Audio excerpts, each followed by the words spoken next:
ناقے کے قدم اور پھر حضور کے قدم، حضور کی نالین مبارک آج تک کتنی محترم ہے، اس کی شبیہ بنا کے لوگ اپنے اماموں کے سروں پہ لگاتے نہیں لگاتے ہیں نا۔ ہم کوئی اعتراض تھوڑی کر رہے، اچھی بات ہے بھائی لگاتے ہو نا، ہم تو خوش ہوتے ہیں، ہم تو ہیں شبیہ والے، لگاؤ بھائی، ہمیں کیا ہے، لگاتے ہیں، سجاتے ہیں سینوں پہ، یہاں پہ نالین نہیں ہے، وہ نالین کی شبیہ ہے، اور شبیہ بھی ایسی ہے کہ اتنی سی بھی ہے، اتنی بڑی بھی ہے، اور چوراہے پہ اتنی بڑی بھی لگی ہوئی ہے نا، چاہے جس کو جیسی مرضی بنا دو، ہمیں اعتراض نہیں کر رہے ہے نا، بس اتنی ہی بات تو ہم پوچھنا چاہ رہے ہیں کہ آج دنیا میں ناقہ ہے، حضور ہیں ظاہری وجود، ہمارے لیے تو ہیں بھائی، ہم تو آپ سے پوچھ رہے ہیں، آپ کہیں گے نہیں حضور بھی نہیں ہے، ناقہ بھی، پھر یہ کیا ہے؟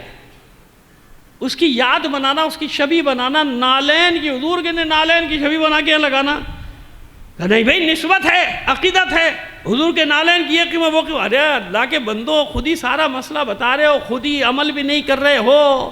جب نالین کی شبیہ کی اتنی عزت، تعظیم، شاعر اللہ، اتنا احترام سب کچھ ہے، تو جو قدموں سمیت نالین سمیت دوش پیغمبر پر سوار ہوتے ہو،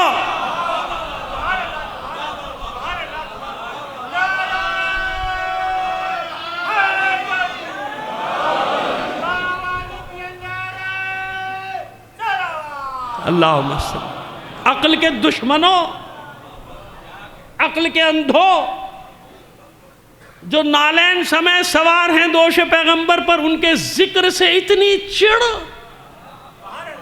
اتنا بغض کہ نہیں ان کا نام کہیں نہ آ جائے، علی حسن حسین نہ آ جائے، وہ بے فکر رہو، اس کے بغیر تمہاری جان چھٹتی بھی نہیں ہے، بے فکر ہو جاؤ۔ صدیاں گزر گئی یہی روتے روتے، ان کو آج بھی یہی روئے جا رہے ہیں، وہ پھیلتے چلا جا رہا ہے، آئیے اب آپ نتیجہ دیتے ہیں، ساری چیزیں بتانے کا مقصد کیا تھا، آپ کہیں گے ایصال ثواب کہاں آ گیا، یہاں آ گیا، اور حوالہ بھی ایسا دیں گے، آپ کو میں نہیں کہہ رہا کہ آپ جا کے دیکھیں، آپ کو ضرورت ہی نہیں ہے، آپ کو میری بات پہ یقین ہے، اپنے دیگر برادران کے لیے ریکارڈ کرا رہا ہوں کہ جا کے خود دیکھ لینا بھائی، آپ کا حوالہ دے رہا ہوں، فتاوی قاضی خان، کئی صدی سے، 2-2.5 صدیوں سے ان کیا رائج ہے، اور آخری سند یہ اس فتوے سے لیتے ہیں کہ فتاوی قاضی خان میں یہ فتویٰ لکھا ہوا ہے، مثلا سمجھ میں آ گیا بات، ظاہر ایک طریقہ ہوتا ہے نا اجتہاد کا، وہاں بھی ہمارے یہاں بھی کوئی سند دلیل لانی پڑتی، جیسے ہم اصول کافی سے دلیل لاتے ہیں نا، اصول کافی ہے، وسائل الشیعہ ہے، یا اور ہماری جو 4 کتب اربعہ ہیں، من لا یعذر الفقیہ ہو، استبصار ہو، تہذیب الاحکام ہو، یہ 4 کتابیں ہماری، ہم ان سے لاتے ہیں نا دلیل، کہ اس میں یہ حدیث ہے، اس میں روایت معصوم کی ہی ہوتی ہے، لیکن دلیل کیونکہ ہمیں معلوم ہے کہ یہ مستند روایت ہے، جو تہذیب میں یا من لا یعذر الفقیہ میں نقل کر دی گئی، تو وہاں بھی ایسے ہی، تو فتاوی قاضی خان وہ کتاب ہے جس سے وہ سند لے کر آتے کہ فتاوی قاضی خان میں یہ فتویٰ دیا ہوا ہے۔ اب اس میں فتویٰ سن لیجئے آپ کیا ہے، کسی نے ماں باپ کے حقوق سے متعلق سوال کیا جو دنیا میں نہیں رہے، تو فتویٰ دیتے ہوئے یاد رکھیے مجتہد ایسے فتویٰ نہیں دیتا، اس نے کہا ہاں جاؤ یہ کر لو، دلیل ہوتی ہے اس کے پیچھے، کیا ہوتی ہے، ہر فتوے کے پیچھے دلیل، وہ ساری دلیلیں آپ کو بتائے گا تو بھائی ہو گیا کام، کہاں سے بتائے گا، ڈاکٹر کے پاس دوا لینے جاتے ہیں، اسے پوچھا کہ یہ دوا کیوں، کیسی ہے، کیسے بنی، کہاں سے ہے، وہ بتائے گا کیا، او بھائی دلیل اس کے پاس ہے جبھی تو وہ دوا دے رہا ہے، اور آپ کو بات ختم ہو گئی، آپ جاؤ دوا استعمال کرو، اسے بھگا دے گا بعد میں، وہ پاگل ہے، آگے مجھ سے پوچھا دوا کا فارمولہ پوچھ رہا ہے، یہ دوا کیوں لکھی، وہ کیوں نہیں لکھی، ایسا کیوں کیا، ویسا کیوں کیا، بھائی جانا نہیں ہے، جاؤ دوسرے ڈاکٹر کے پاس چلے جاؤ، کسی نے روکا ہے کیا، سیدھی سی بات ہے، اور کیا ہوتا ہے دنیا میں، یہی ہوتا ہے، صبح شام ہمیں ایک ڈاکٹر پسند نہیں آتا، ہم دوسرے ڈاکٹر کے پاس چلے جاتے ہیں، یار یہ اس کی دوا نہیں لگ رہی بھائی، مزہ نہیں آ رہا وہاں، ایسے ہی ہے نا، یہی قانون ہے، یہی طریقہ دنیا کا،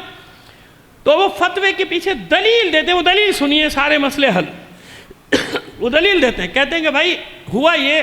وہ فتویٰ دے رہے ہیں کہ ماں باپ کا حق کیا ہے، کہتے ہیں کہ ماں باپ کے حق کی حیثیت یہ ہے کہ ایک صحابی،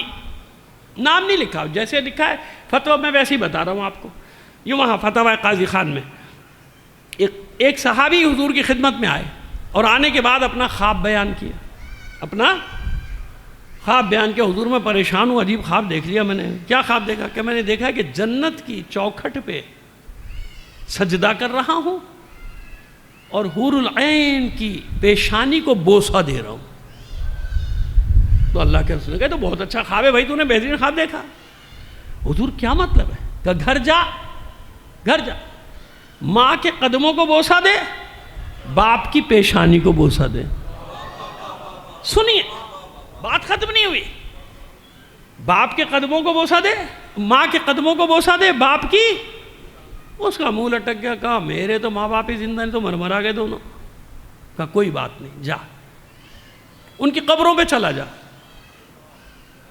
ان کی قبروں پہ چلا جا، باپ کے سرہانے کو بوسہ دے، ماں کی قبر کے پیتانے کو بوسہ دے۔ پھر اس کا منہ لٹک گیا، کہا اے اللہ کے رسول، تو زمانے جاہلیت میں پتہ نہیں کہاں مرمرا گئے، تو کافر تھے، میں تو یہاں، مجھے تو ان کی قبروں کا بھی نہیں پتہ بھائی کہاں گئے۔ اس زمانے کہاں لوگ اتنا ہوئے نا، آج عربوں کو نہیں معلوم ان کا ابا کہاں دفن ہے، اماں کہاں دفن ہے، تو اس زمانے والوں کو کیا پتہ تھا، زمانے جاہلیت والوں کو۔ یہ تو اہل بیت کے گھرانے تھے کہ جنہوں نے سب کی نشانیوں کو محفوظ کر کے اس زمانے میں بھی رکھا، جنت المعلی میں بھی رکھا، جنت البقیع میں بھی رکھا، ہر جگہ جہاں جہاں بنی ہاشم کی نشانیاں اردن میں ہو تو وہاں بھی رکھا، ہر جگہ نشانیوں کو محفوظ رکھا۔ اسی سے معلوم ہوتا ہے کہ کتنی پرانی سنت ہے یہ ہے۔ اگر یہ غلط ہوتا تو اللہ کا رسول سب قبروں کے نشان مٹا دیتا جنت المعلی کی، کہ مٹاؤ، نہیں مٹائی نہیں نا، بنا کے رکھی۔ آئیے جو بتانا چاہ رہے ہیں وہ بار مجھے نہیں معلوم۔ اب سنیے، آپ ایصال ثواب کسے کہتے ہیں؟ اللہ کے رسول نے فرمایا جا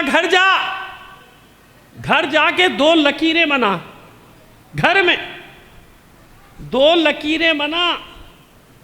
ایک لکیر کو باپ کی قبر قرار دے،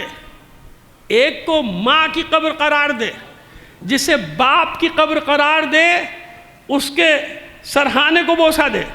جسے ماں کی قبر قرار دے اس کے پیتانے کو بوسہ دے۔ جا دونوں کے لیے دعا کر، تیرے اس عمل سے، یعنی ممکن ہے، خلاصہ یہ ہے پوری روایت، تیرے عمل سے ان کے لیے کوئی آسانیاں پیدا ہوں۔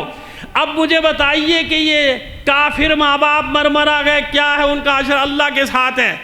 لیکن اللہ کا رسول حکم دے رہا ہے بیٹے کو کہ نہیں، تجھے حق نہیں، تو اپنے ماں باپ کے لیے جا کے یہ کام کر۔ تو اب مجھے بتائیے، جو اللہ کا رسول عام انسان کے ماں باپ کو، اب بیٹے کو حکم دے رہا ہے ماں باپ کے قبر کی شبیہ بنانے کا، کہ جا گھر میں جا کے شبیہ بنا لے 2 قبروں کی، تو اب مجھے بتائیے اللہ نے جنہیں شاعر اللہ قرار دیا، اب مجھے بتائیے کہ مرقد علی، مرقد حسین، مرقد فاطمہ،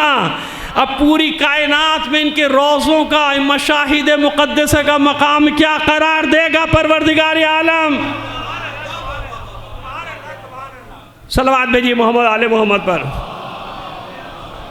بات واضح ہو گئی؟ بات واضح ہوئی؟ چلیے اور دلیل دے دیں۔ یہ دلیل وہاں سے تھی، اب اپنے لیے بھی سن لیجیے آپ کہ کہاں کہاں یہ تمام چیزیں میسر ہیں۔ جناب حمزہ سید الشہداء، ان کی اولاد نہیں تھی، زوجہ بھی نہیں تھی، کوئی گھر میں رونے والا نہیں تھا۔ اگر زوجہ تھی بھی مجھے نہیں معلوم، کیونکہ میں نے یہ پڑھا کہ زوجہ بھی نہیں تھی، لیکن چلو اس زمانے 2-3 بیویاں ہوتی تھیں، کوئی تھا بھی تو کوئی پرسہ دینے والا نہیں تھا، کیونکہ احد کے بعد سب اپنے اپنے کو رو رہے تھے،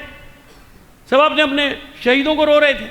کوہرام مچا ہوا تھا پورے مدینے میں۔ تو اللہ کے رسول کے چہرے پہ افسردگی آ گئی، کیا میرے چچا کا ماتم کرنے والا کوئی نہیں؟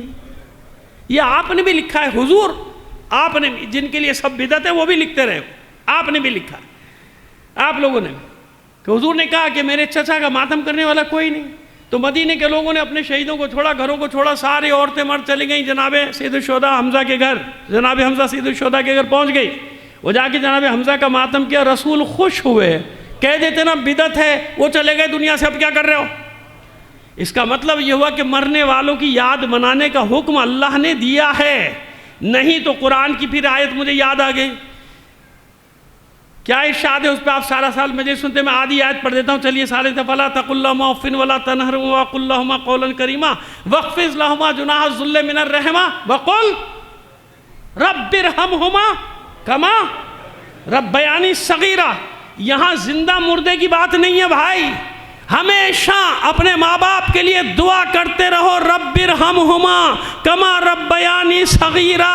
کوئی بدبودار مولوی بھی نہیں کہہ سکتا کہ یہ زندوں کے لیے گا، نہیں، زندہ ہو یا نہیں ہو، دنیا سے جا چکے ہوں، ان کے لیے دعائیں کرتے رہو۔ تو یہ اللہ حکم دے رہا ہے کہ اپنے مرحومین کو یاد رکھو، بھولو نہیں۔